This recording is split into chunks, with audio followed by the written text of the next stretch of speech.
ఈరోజు హైదరాబాద్ నగరంలో మీరు ఆక్రమించినటువంటి చెరువుల్ని, కుంటల్ని, భూముల్ని అన్నిటిని కూడా తొలగించి హైదరాబాద్ నగరానికి ఒక అద్భుతమైనటువంటి నగరాన్ని అందించాలనేటువంటి ఆలోచనతో హైడ్రాని పెట్టి ఆక్రమించిన చెరువులన్నింటినీ తొలగించిన నగర ప్రజలకి కానుకగా ఇవ్వబోతా ఉన్నారు.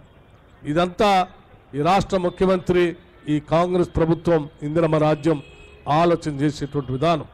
ఈ రాష్ట్రంలో కేవలం పరిశ్రమలే కాదు, వ్యవసాయం కూడా అభివృద్ధి చెందాలని దాదాపు 72,000 కోట్ల రూపాయలు వ్యవసాయ రంగానికి బడ్జెట్లో నిధులు కేటాయించి 31,000 కోట్ల రూపాయల్ని ఈ దేశ చరిత్రలో ఎవరూ చేయని విధంగా ఈరోజు రుణమాఫీ చేసి ముందుకు పోతా ఉంటే సిగ్గు ఎగ్గు లేనటువంటి ఆనాటి పాలకులు 10 ఏళ్ళు కనీసం 1,00,000 రూపాయలు కూడా రుణమాఫీ చేయలేనటువంటి వాళ్ళు రోజు ఏదో పత్రికలు ఉన్నాయి కదా అని అడ్డగోలుగా మాట్లాడుతూ ఉన్నారు.